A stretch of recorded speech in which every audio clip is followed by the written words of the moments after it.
The news on point. And let's take a quick look at the news. I'm Lynn Komjisha. The Archbishop of the Church of Uganda, Dr. Stephen Kazimba Mugalu, has tasked the government to review guidelines issued on public gatherings. This follows the presidential directive issued yesterday, allowing churches to resume operations with services of not more than 70 people.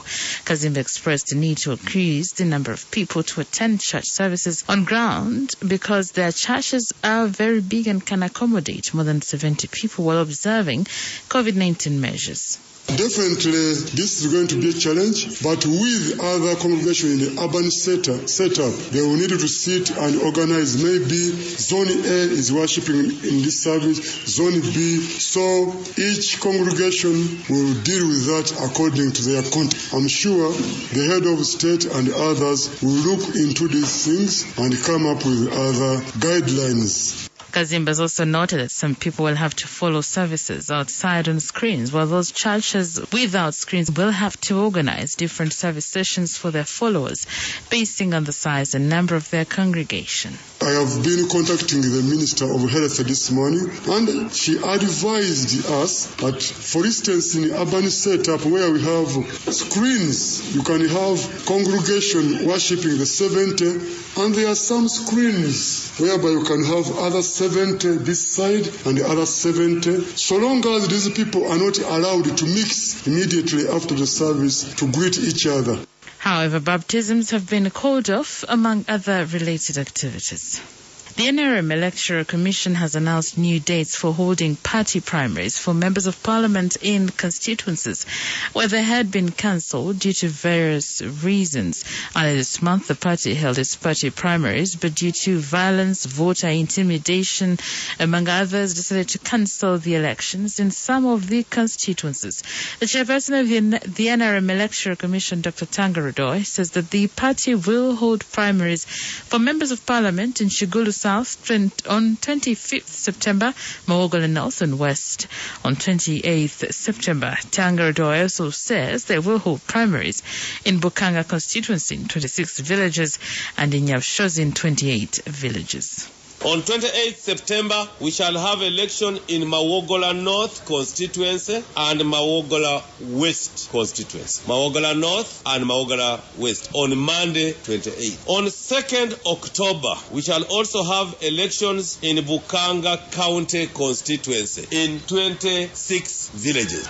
Odoi said they will be holding party primaries for members of parliament or of special interest groups, including workers, youth, and persons with disabilities, as well as older persons, on the 10th of October. He said they have started compiling data on the list of candidates to be presented to the Secretary General for endorsement and warned aspirants with petitions of conmen who might take advantage of them.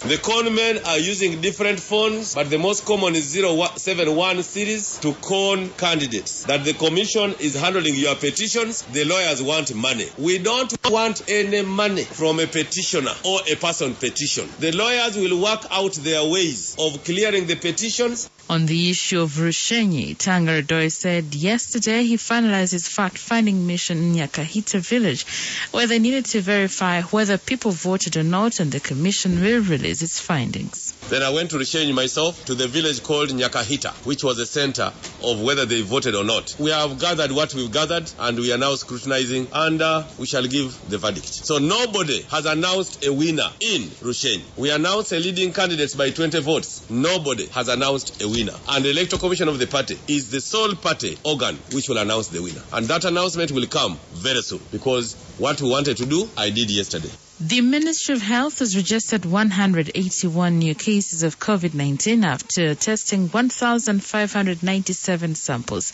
The confirmed cases have a total of 157 contacts spread across different districts, including Kampala with 73, Mbale 19, Soroti 10, Busia 1, Masaka 1, among others.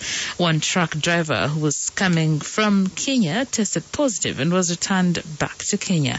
The number of death still stands at 63, whereas the confirmed positive cases are 6,731. In sports news, Uganda Cranes head coach Jonathan McKinstry is impressed with the lifting of restrictions on sporting activities, saying it is timely. During the nation address yesterday, the president allowed outdoor sporting activities to resume, but with stringent measures, including testing of players after 14 days. McKinstry says that clubs can now start training soon for players on the national team to improve their fitness, calling upon fans to support their teams through other means such as buying club merchandise. Well, I know everyone's enthusiastic for the game to restart, and we're all pleased at this moment. And whatever way you can find to support your team, the Uganda Cranes, the women's Cranes team, the She Cranes who are coming back into action soon as well, your local club teams, find a way to support them and do so. We understand in the short term that might not be in the stadium because there are still restrictions and precautions we have to take due to COVID-19. But whatever way you can support your team, whether it's online, whether it's, supporting them on social media, whether it's, purchasing something from the club shop to help that club operate, do so. And that was the news. XFM News on point.